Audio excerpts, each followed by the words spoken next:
You're listening to Salem Con on PSH Radio. Voices of the Paranormal.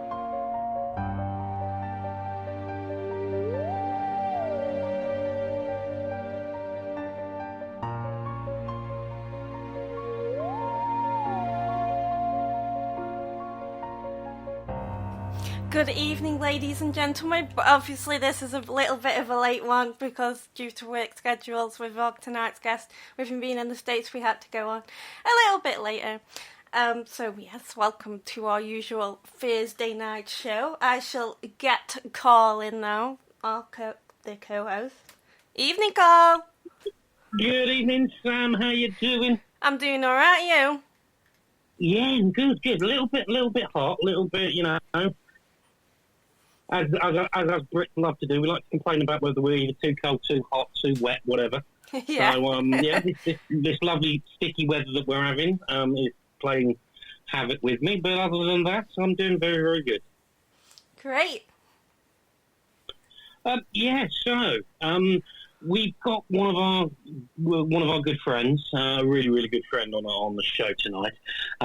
He's a gentleman that I had pleasure to meet a couple of years ago, back in April.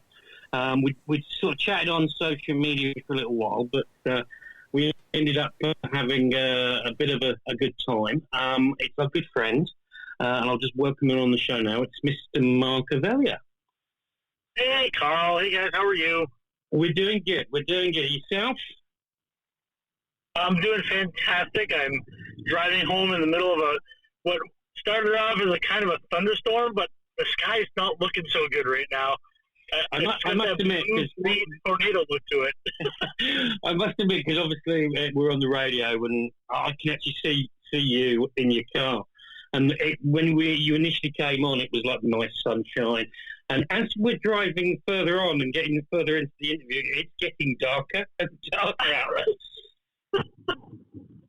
Yeah, this is unsettling because it really is like there's some low clouds. The wind is picked up. It's blue and green. If my car gets up and starts spinning around, I'm not possessed. It's going to be a tornado. So. Well, they obviously know that you're chatting to us in the UK, and they're giving us a bit of effect for a paranormal, spooky type of radio show that we do. So it's lovely to talk to you again. I know we had fun last time we spoke, and we always have a good time when we hang out and chat. We get up to so many different shenanigans and mischief when we were actually in person and doing online. Just for the people out there that are sort of listening that haven't that have been living under a bit of a rock for a little bit and not seeing my social media and the various other shenanigans that have been going on, can you just give all our listeners a quick overview of who you are? Absolutely. Yeah, absolutely. So, I'm Marc Arvilla. I'm the founder of Mass Ghost Hunters Paranormal Society in Massachusetts, just north of Boston, in a beautiful little town called Gloucester. And it was over a decade ago that I found my passion in the paranormal, and somehow, some way, my path has brought me to places, and I've just been in a position that I never could have imagined my life going into. From hosting conventions like Salem Con to be friends with John Zaffis and becoming his apprentice over the years and studying demonology under him, and I just all the people like yourself and MJ and Sam and everybody I've gotten to know, whether in person or just chatting on the internet. This is just I'm blessed. I really am blessed.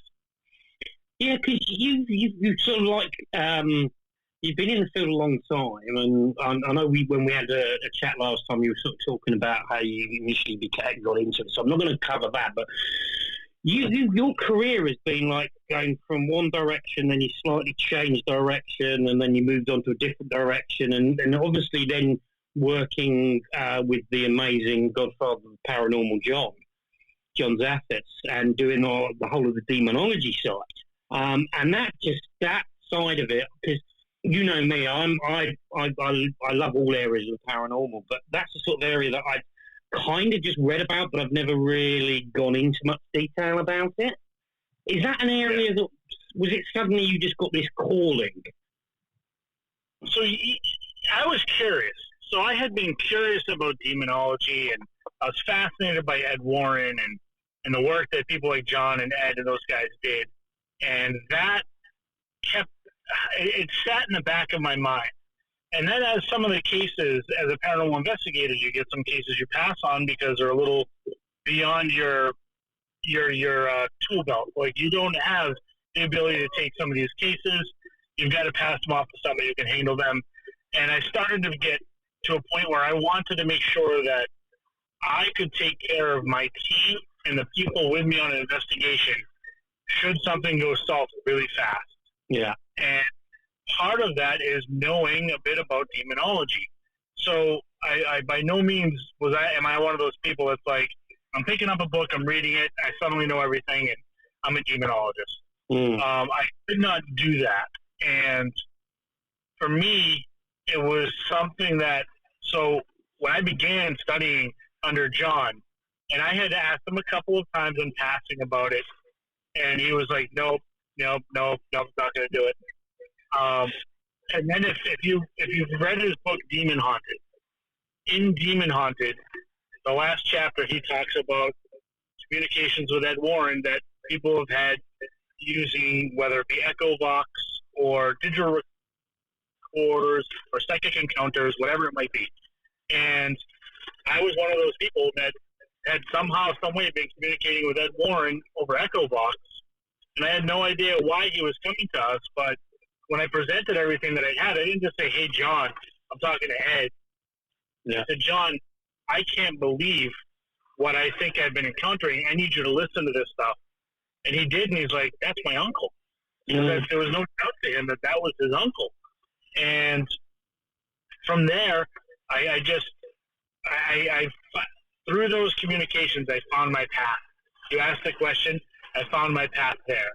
And I said to John, I know why I've been able to contact, or had contact with Ed. I'm supposed to do this. And he agreed with me. He said, yeah, you are. And, 4 years, getting close to 5 years later now, I've been studying under him and picking his brain and learning. And he's the one that pushed me. I wasn't ready to come out and say, I'm a demonologist. He's the one that pushed me. He goes, you're ready. Go. So that's got to be an amazing pat on your back where you've got a person like John Zaffis saying, no, you are ready. Yeah, and he knows me all too well to know that I would have dragged that out and dragged my feet forever. Yeah, It was no.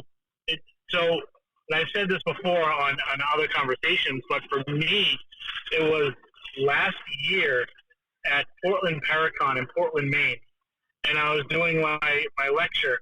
And as I began, I saw everyone's eyes go to the door, and I looked at the door, and there's John standing in the doorway. And I said, what do you want, old man? You already had your time. And he goes, ask him about demonology, ask him who he's studying under, ask him this. And he basically threw a hand grenade in the room and left. So everybody's back on me. So that was my coming out party.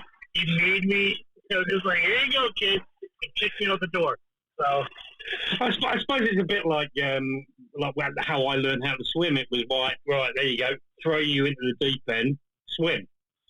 Yep, exactly. Probably not the right thing to do nowadays, but that's how I learned to swim. But because obviously the PC and all the snowflakes out there will probably jump on the bandwagon on that. So, but that's how I learned to swim. I was literally thrown into a swimming pool at the deep end. There was obviously relatives in the pool at the end, so in case I didn't come back up, but I learned how to swim. So that's probably baptism of fire for you, where you would have, like you said, ummed and ahed and not done it and then put it off. Now you can't. Right, exactly. I was fully exposed. There was nothing I could do to back down at that point in time, and and I thank him for that, because he did push me out of my comfort zone by doing that, and it's been a wild ride. it's just been a wild ride the last 2 years because, I wasn't running around taking on cases or anything, but over the last year or so, I've begun taking on my own cases because I had to. It'll only help me so much before he's like, nope, you got to figure it out. So, but you know, David, deep down, because I've met him a couple of times, and he's one of the nicest, slightly dirty sense of humour, but he's one of the nicest people I've ever met in this industry, but has a real good sense of humour. I know that if you called him, if you had a case and you called him, he would be straight, give you advice. Oh, absolutely, yeah. I'm sorry, but I'm looking at Mark on the screen, and it looks, looking out the car windows at the moment for everybody that can't actually see it, it does look like a scene out of Twister going on, because it's literally, there's a tree in the background and it's going, and it's just rain up. I'm just expecting the car to disappear and Mark disappear into a tree or something. We will witness the whole thing. So. Exactly, it'd be a good radio, wouldn't it? But yeah, no. But the thing is, when it comes to that side, and when you've got such a prolific person that's giving you the thumbs up and giving you the tutelage and supported you and helped you over your time, and then when he knows you're ready, then gives you that push. What was your first time, apart from obviously when he said asking about this, asking about the convention you're at, what was the first time you actually used the information you'd learned actually on a case? And if you can talk about that. So I'll tell you a quick story. And it wasn't even a case, okay? So there are things that I've learned over the last several years that my eyes have opened much wider. And what I mean by that is things happen on a daily basis that if you're not paying attention, they can really be impactful. And what happened was I happened to be in Salem at the time, Salem, Mass, and I had popped into a little shop with the person I was with, and we were going to the shop. We were clearly together, okay? And we separated a little bit in the shop. We poked around a little bit, and I saw a Bible that I liked. And I'm really into Bibles. I like to collect older Bibles. And I saw this Bible I liked. So I walked up and I said, "Excuse me, I noticed this Bible over here. It's very old. Do you mind if I handle it? It's out in the open. May I pick it up and look at it?" And she said, "Oh, yeah. And thank you so much for asking." I said, "Oh, no worries." She goes, No, really, I mean it. Thank you." I said, "Okay." So I went over, I picked it up, I looked at it, da-da-da-da. Didn't get that Bible in particular because there was some wear on it I didn't like. I went back over, I chatted with the girl again a little bit about where she acquired the Bible. She told me from this gentleman, here's his card, he has more of them. I said, great, I appreciate that. Then I purchased a little something, and the person that was with me came over, we purchased something together. Then the girl goes, I'm going to give you a little something. She reaches over, picks up a little homemade soap, puts it into my bag with my stuff, folds it up and hands it to me.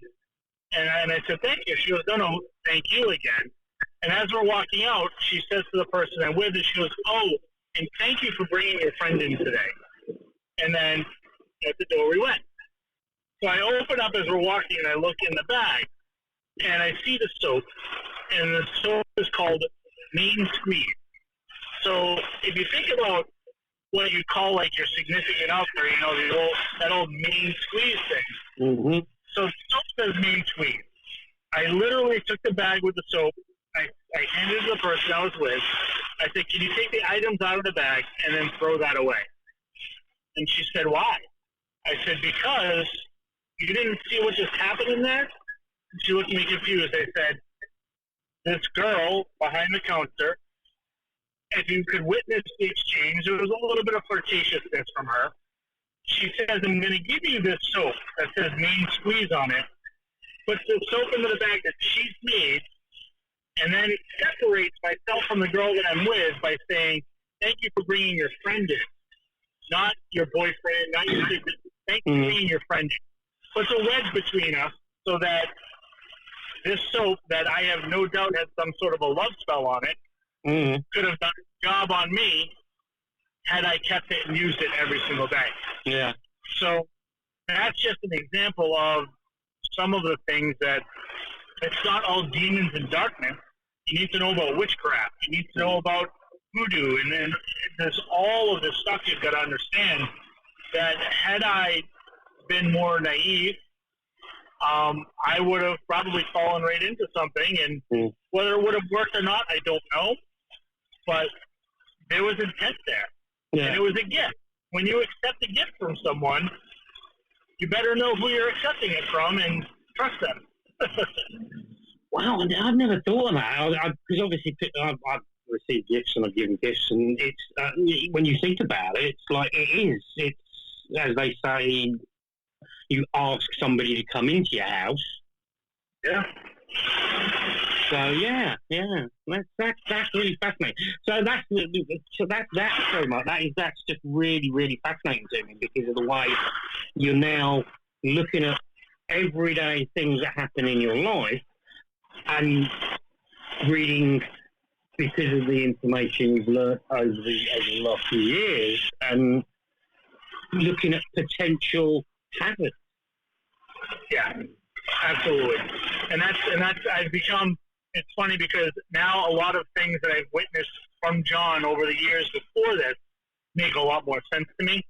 Like just seeing him and other people like Dave Giuliano, and how very reserved and guarded they are sometimes, or how they hedge their bets. They don't go into certain situations that are going to be a high risk situation unless they absolutely have to. And that's something I've really picked up over the years, and I probably got dozens of stories of something similar to that where maybe I passed on something or met someone and kept my arms crossed or not allowed them into my space and things like that. Yeah. Wow. We're definitely going to be talking more about that because that's very interesting and fascinating to me. Because I've never thought about it like that. And that's really, really interesting. So you mentioned obviously Salem.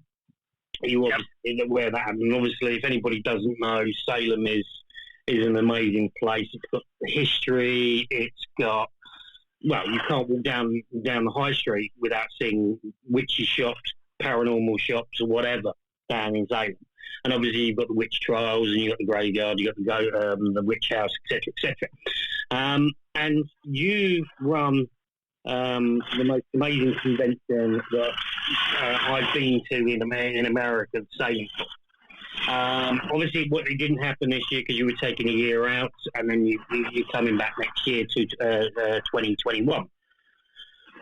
Do you want to just tell people how the concept sort of came together and how it's progressed over the years and sort of the speakers that you guys get on board and everything like that? Yeah, we so before Salem Con, I was part of I had been asked to be part of an event group called Glory Hunt Hounds that was in New York. I don't know if you can hear the thunder. That lightning strike was really close just then. Yeah. Well, I'm looking out the back window and it's getting a little bit dicey out the back of your window. But so I was part of this event organization called Glory Hunt Hounds, and basically what their job was, they like to do historic preservation. They would go to smaller locations, and we would do events for them to help raise money for a roof or help raise money so that they could put it back into the building to repair something. And we did it all around the New York area and like the capital region up here. And they began to do an event called Parahistory Con up in Lake George, New York. And it was a beautiful location. It was my first paranormal event I ever went to. And the event was much like Salem Con is, because after 2 of those, they decided they weren't going to do them anymore. And I said to the gentleman who was running it and his wife, I said, "You're not going to do this. Do you mind if I continue your blueprint and use some of that to do my own event? I don't think we should stop." And they said, no. They gave me their blessing. And they said, where are you going to do it? And I said, I think I want to do it in Salem.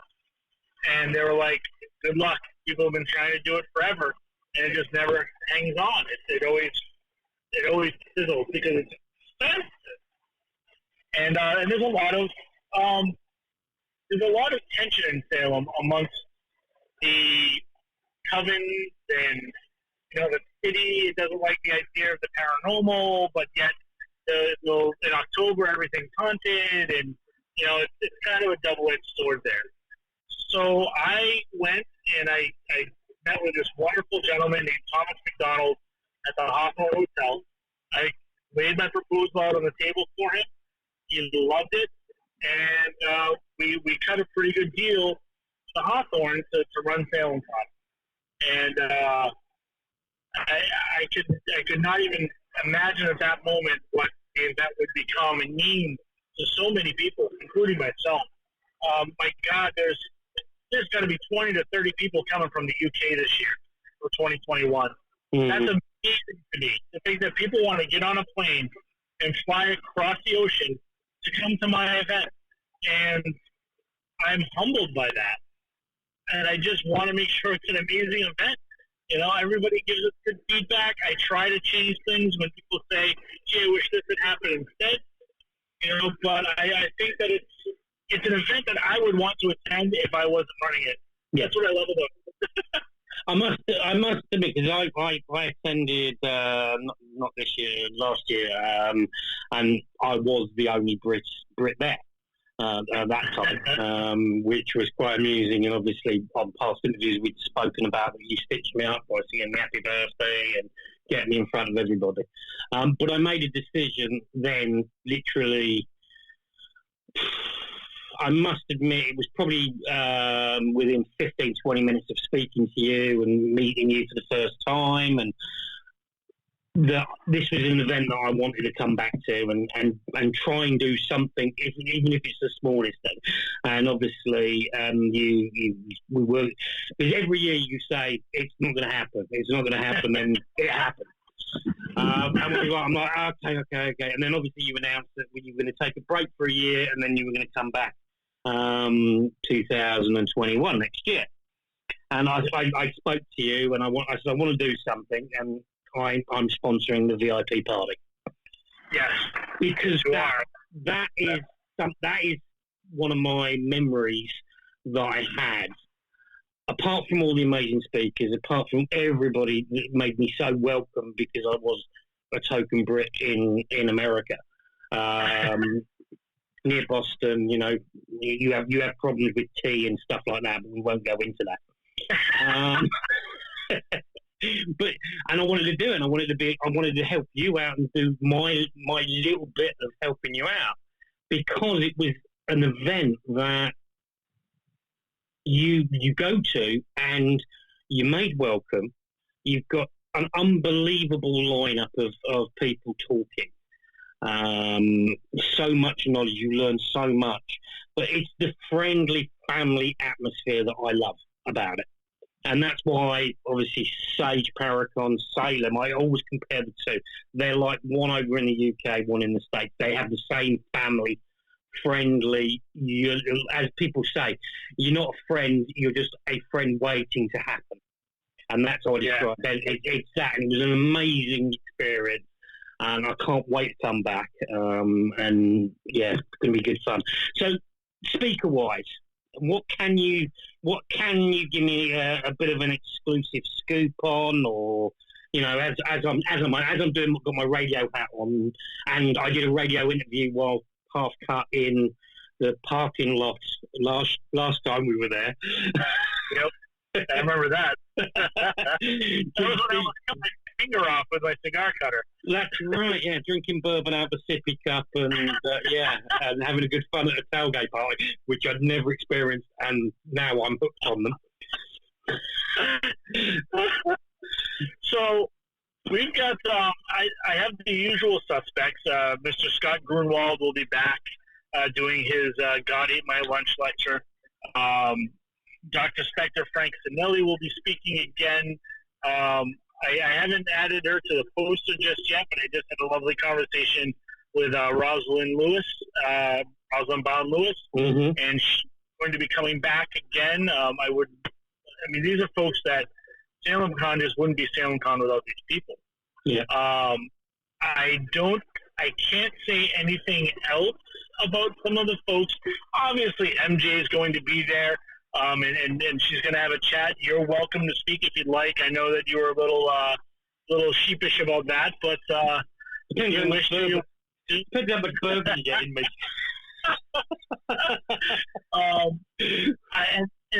And then other than that, I have a couple of folks I've been chatting with that we just haven't inked the contract on just yet. But it might be a couple of new faces. And I have nothing but respect for these people too, because I've known one of them for years and years and years and years. I'm happy to see the position that he's in. So this is it's exciting for me to get to see these people. And we had Grant around for a couple of years, and having Grant at Salem Con was like a dream come true for me. And the guy's amazing. He was one of the reasons I got into the paranormal. So I'm not saying I don't know if Grant would be back or not this year. I've not had the conversation with him yet.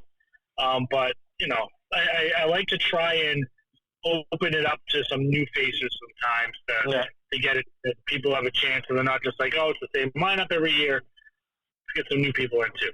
So. Yeah, that's good. And obviously, we'll put the links up in the chat room, and we'll post the links anyway. But obviously, tickets are very limited because you've had a real big push on the ticket front, and as you said, like you've got 30 Brits coming over. Which is quite interesting. And so tickets are available. So the link we'll post it, but just to say it out for you, just what's the link where you can go get tickets? Yeah, you can go to my team website, which is M as in Mark. It's mghparanormal.com. And but you just right on the homepage, you scroll a little bit, and you'll see all the interactive links to buy your tickets right there. Yeah, there's a package for everybody. There's literally, some unbelievable prices, very, very good prices as well. So, yeah, anybody listening that is thinking, I'll tell you what, that's what I want to do. Get on there, get your tickets, because there are very few tickets. I will say that, very few. Is that right? Yeah, there are very few tickets. I actually, at one point, it was just about sold out, and I had to do a little bit of rearranging so I could make more tickets available. Because it really was a big, big push. And I get disappointed when there are people that I see year in and year out that can't quite do it right away, but as the year goes on, they usually get their tickets. Yeah. I didn't want them to out, so I had to move some stuff around. I'm excited about all the new faces we're going to see. I don't think anyone knows what's coming. So I don't think the Hawthorne Hotel is going to know what's hitting them, because the thing that I noticed is, like, from the moment I arrived in the car park behind the Hawthorne, walking up, and there's people hanging around, and I know this year I'm gonna bring different clothing because it can get a little bit chilly. Yes, it can. Walking out the airport at Logan Airport and in just a shirt, no jacket, was a little bit. You put it this way, I knew where I could hang a coat if I had a coat to hang. But yeah, you arrived at the car park and you're walking up and there's people saying hello to you, and it's like, okay. And then you walk in and you walk into the most beautiful reception area. The carpets, the mouldings, the lovely seats, and obviously a real old schooly type of reception desk and the lifts. But then you've got obviously the Inn on the Green bar, which is brilliant, and that's usually my home. That's usually my home if I'm not in the car park or wherever.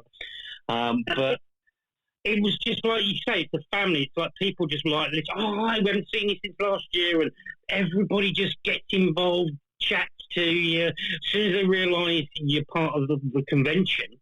Because obviously the day-to-day folks staying there, they must think what's going on. But and the Hawthorne Hotel is probably one of the most beautiful hotels I've ever stayed in. It's funny because it's very understated from the outside. It's just a big brick square.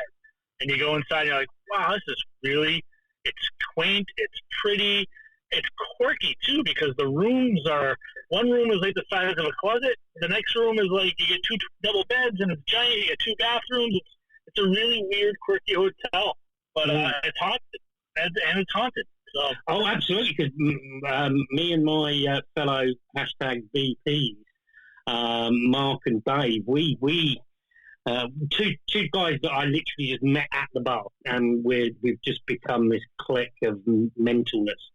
But we was talking about this and about the hauntings, and Dave obviously had this experience about the little old lady. Yes. Yeah. Taking a picture, and in the picture she doesn't look like she has any legs. Yep. True. And the reception staff and all stuff says they always see her in reception, but they never see her arrive or leave. Yeah. And all of a sudden, me, Mark, and Dave are sitting there having a chat, and all out of the corner of my eye, I went, Dave, that's her. And she was literally sat right behind us. And we were like, you didn't see her arrive? You didn't see her leave? And we didn't see her leave. And then we saw her nearly every single day until Dave was like, I've got to find this out. So he literally went over and spoke to her, and she was a real person. But she comes in, she has a coffee because it's free coffee, and you come in and read the paper like a lot of locals that live there do. It's their routine. They come in, have a coffee, read the paper, and then go out. And everybody says hello to everybody, and it's so friendly. But you must admit, it is extremely active. Riding the lift and going around the corridors late at night is interesting. But the cellar, the where you actually hold the talks, the basement area, that's got some eerie feeling, is it not? It really does. It really, and it's funny because you'll be there for a little bit and it's fine, and then all of a sudden you're like, this is different, feels different, and there's parts of it that get really thick and really energized. And I think that during the VIP party, it seems, and I think they enjoy the party because it's a different feeling. It feels fine, it feels inviting, but then the next day as the talks go on and the day goes on and you get towards the night when we do the ghost hunts or whatever we might be doing, it changes, and it definitely gets a different feeling down there. Yeah, and one thing that me, MJ, and a few of your regulars, because we managed to talk our way into do a little bit of a EVP session at 3:00 in the morning in the basement. The spirits there are very friendly, because I sneezed and we got an EVP saying, "Bless you, Carl." Really? I didn't know that. Yeah. Yeah. I did not know that. Yeah. We scared the night porter because MJ had seen somebody walk by the doorway where the behind the scenes, where the kitchen area or whatever it is out there. MJ saw the thing, so MJ's pelting down towards that, and it was the night porter, and she must have scared the living daylights out of this mad South African woman running at them.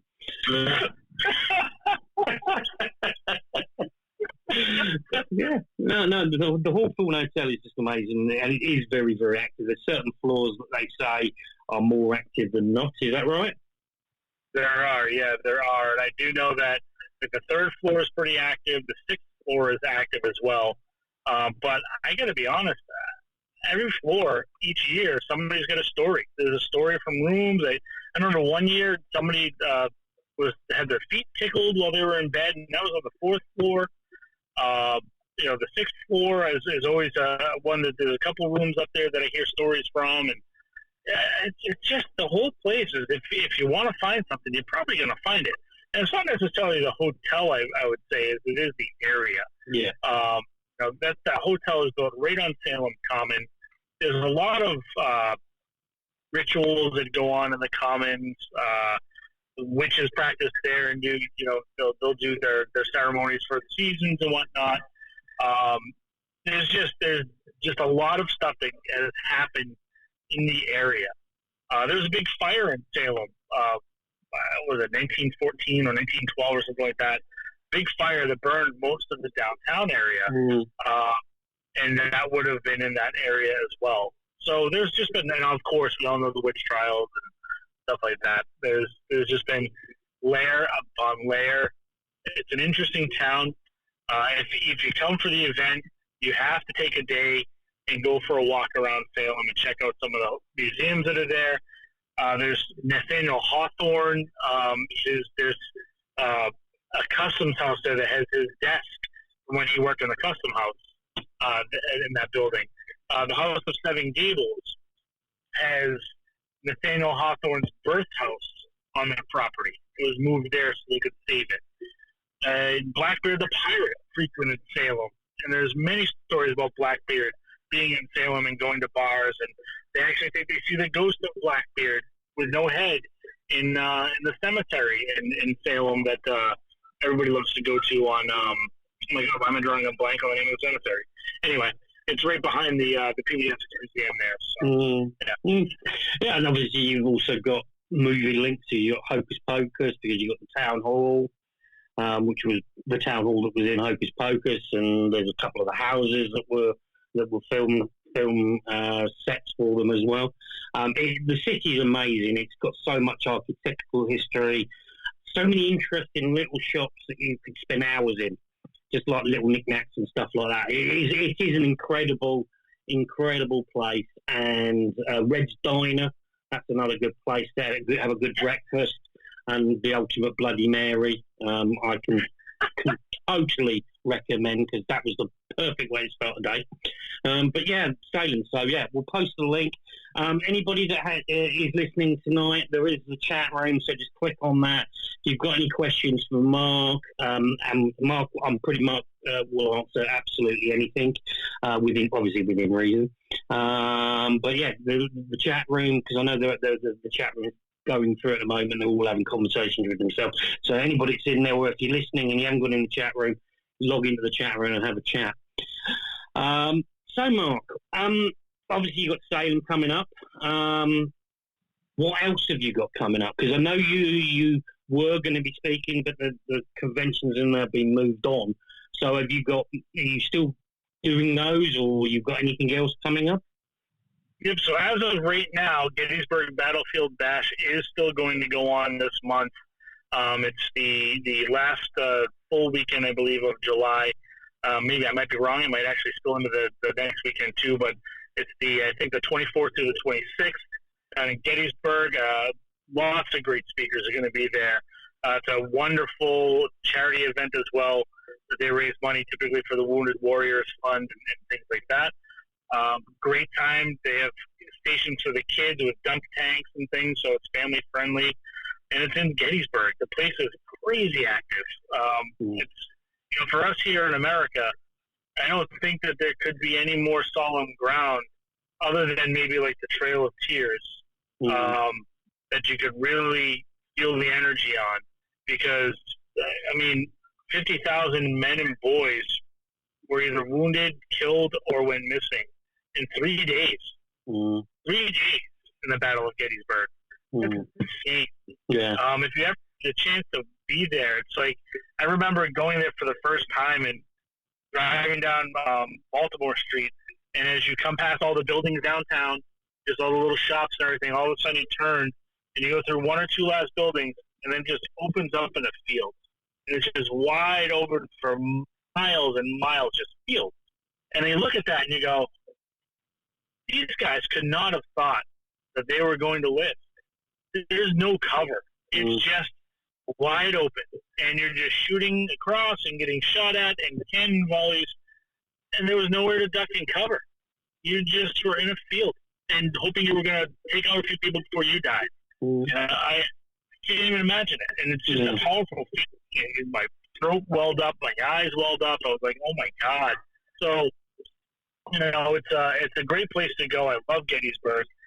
And I'm looking forward to that event. And then we have in the fall, I have Vulture City Paracon that I'm speaking at as well. It's the second annual Vulture City Paracon that they're doing out there. And I'm really looking forward to doing that event as well. That's in October. The dates are escaping me off the top of my head.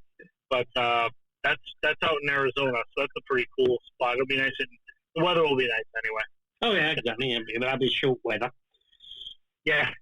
And that's it. That's all. I didn't really sign up for a bunch of stuff this year because I'm trying to, balance with work and life and everything else. So, yeah. Well, it's good. It's good. You look. One thing I wanted to say, you are looking well, which is good. You are looking healthy, and I'm glad the hair's grown back and you've got the beard again because you now look normal again. Because last time I spoke to you, I was getting a bit worried you were having some sort of breakdown. I was going to say Britney phase, shaving my head and shaving my face. Yeah. Yeah. Oh, by the way, I will be giving you those dollars for that I owe you. We won't go into the reason why I've got to give Mark some dollars, but all I'm going to tell you is it was probably one of the most amusing things I've ever seen on a live. Tell everybody all about it. We were there, and we had some of the faces from Salem and obviously the UK. So there was myself, there was MJ, Duncan, and then there was Dave, there was Frank Sinelli, and yourself.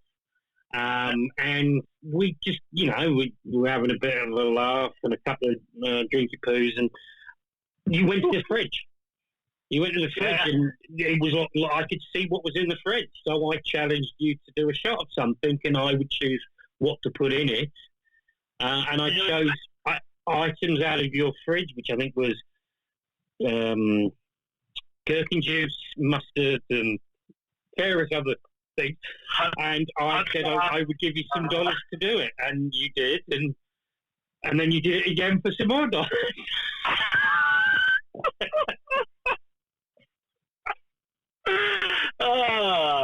I love you guys. Thank you so much. That's all right. That's all right. Like you said, you've earned money before you without even having to do anything. Right. Oh my God. Yeah, my stomach did not feel great. I kept it all down though. I did keep it down. That's true.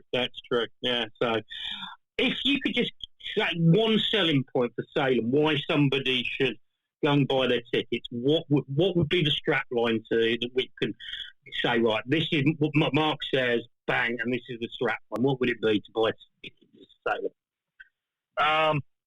The family reunion. Once you come, you're part of the family. I just each year the event morphs, and I know there's no real tagline with this, but each year it morphs a little bit. And last year there was that. Other than just the lectures going on, there was the coffee with Frank and Scott, and that turned into like this really cool session where everybody shared ideas and just talked off the top of their head about stuff. And I think it's things like that I find interesting because it wasn't a schedule of the event. They decided to do it, and a bunch of people went.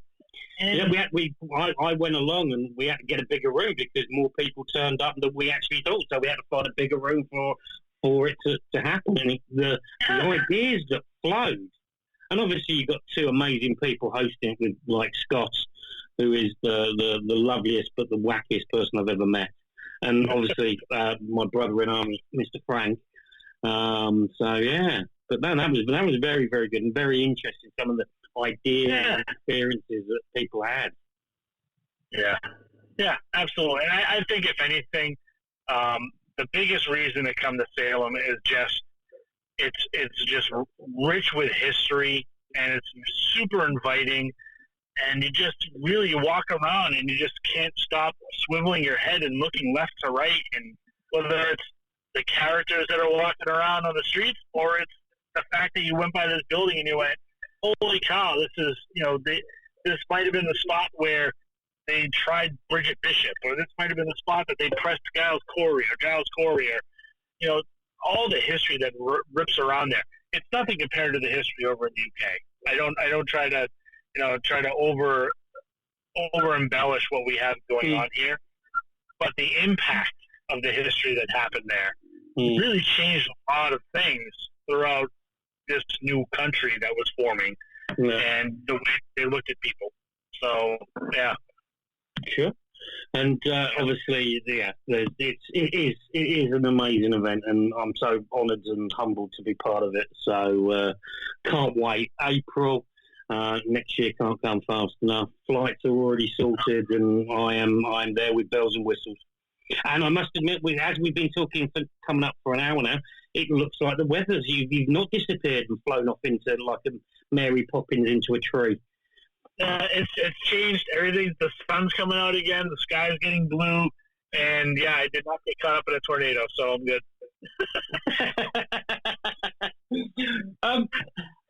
Just want to, for the last 10 minutes, because we got 15 minutes left to go. So for the last 10 minutes, I want to talk about the stuff that you do while you investigate. Because I know you investigate with a great team, and yes. You've done investigations with Frank and Isabella and people like that. Do you want to give some of the sort of the highlights of some of the places that you've done, some of your favourite locations and stuff like that? My favorite location of all time has been the Houghton Mansion in North Adams, Massachusetts, which unfortunately is closed and not going to be investigated again. I've been trying to reach out to them, and I just keep getting railroaded every time I do. That building, the history of that building is amazing. The activity in the building was amazing, and it's not every day you get the opportunity to immerse yourself in a Masonic lodge for 24 hours, however long it may be. And that's what we could do. You know, we knew a little bit about some of the stuff that they would do during some of their meetings that we were allowed to see if it spiked up activity. One of my favorite things that happened is there was a brass bell in this lodge, and I found out that they would ring it. I think it was 10 times. They would ring the bell in their meeting, and we were allowed to do that. And the K2 meters, every time you rang the bell, went nuts. Now, I don't think that bell is charging the air up across the room that much. Mm-hmm. I'm not talking about, like, I can see being right next to it, maybe you're getting some sort of an energy wave off of it. But across the room, K2 meters were spiking every time you rang the bell. And, you know, things like that were just fascinating to me because it's a large room and there's not a ton of lighting in that building for you to pick up any faulty enough in there. It was pretty flat in the temple, in the lodge, I should say. But that building, the Houghton Mansion, I'm going on too long about this. The Houghton Mansion was by far my most favorite place to investigate, and I'm sad that I can't get back in there. I missed the interaction with some of the spirits that were there. Mm-hmm. But otherwise, I mean, my God, being able to go to the places in Gettysburg, like the Jenny Wade House, or, you know, being able to go and I did an event, or I should say we did an event at Pennhurst in Spring City, Pennsylvania, an old asylum. And in Pennhurst, the way that we did the event, and I like to think outside the box once in a while when I do these. So we did an event that we said, come and get committed. Get committed to Pennhurst. And I think we had like 50 people that came. And, you know, you purchased your tickets. You had to sign a waiver that said that you knew that at any point during the night, you could be a part of a trigger session, that we would reenact something that might stir the spirits, and you were going to willingly participate. So we're doing that, and Frank, dressed as a doctor, Isabella, dressed up as a nurse, myself and my team were dressed in scrubs as if we were orderlies there, and everybody that came in, we put a bracelet on them with a building code and their name on it, like they were being committed into Pennhurst. And we snapped their photo holding their paperwork up in front of them. We handed everybody a welcoming packet to Pennhurst that was found on the internet that would have been given to families to recruit them to bring their loved ones to Pennhurst. So we handed those out. And it was just such a really interesting thing to see people arriving and getting themselves committed to this asylum. And then during the night, we'd be coming out of a room, and there's Frank, because Frank was roaming. He and Bella were roaming freely throughout the campus. And all of a sudden, you'd be coming out of a room, and there they are standing there. They had a tray with little pill cups. We had, like, candy, like Smarties and things like that in. And Frank would be like, time for their meds, time for their meds, and Bella would hand them, and they'd have to do like they were taking it. And every time we did stuff like this, activity kicked up. People started seeing shadows. People started experiencing things. We would get voices and knocking, and like the place just went nuts every time we did these things. And people started to really get into it, where one woman refused to take her medicine and started screaming and thrashing about. So Frank, we were prepared for this. We had silk scarves, and he restrained her and tied her hands and put her in a room by herself in the middle of this asylum, stuffed her in this room, and we told her, you got to stay there. And we left her and isolated her, put a recorder by her, and people participated, and everybody was into it. And we started losing people because the energy was so intense. People were getting ill and getting sick, and it was crazy. I never expected the event to go off like that. But to this day, we still chat about it, and it's our most favorite event that we've done like that. It's that, just to immerse yourself in what could have been happening in those situations. Sounds like you basically, it was one long Singapore experiment. Yeah, absolutely. Yeah. It was awesome, and I'd love to do it again someday. I really would. Maybe at a different location. I would love to do it again. Yeah. And recently, you went and did a weekend at the Hinsdale. Yes, it was a quick little overnight with my girlfriend Jamie and her son, and we popped out there. It took us.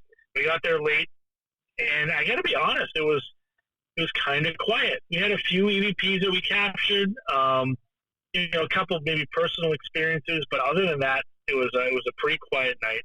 And then shortly the next week, I think it was the next week or the week after, we popped over to the Victorian in Gardner, Mass, the S.K. Pierce House, which another one of my favorite places to go, and did an overnight there. And that again, kind of quiet.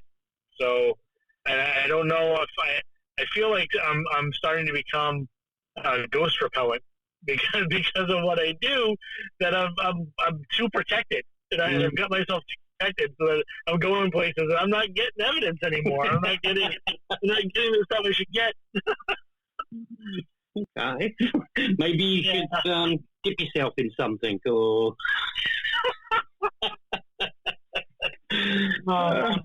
right, but it's we're coming to the end of the show, and personally, I want to just say thanks, because even we have such a good time when we chat off air and on air as well. So, thank you very much.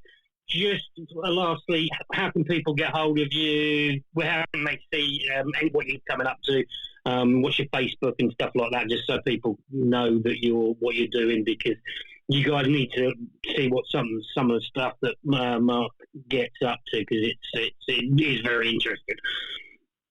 So you can find me on Facebook. It's my name. It's Marc Arvilla.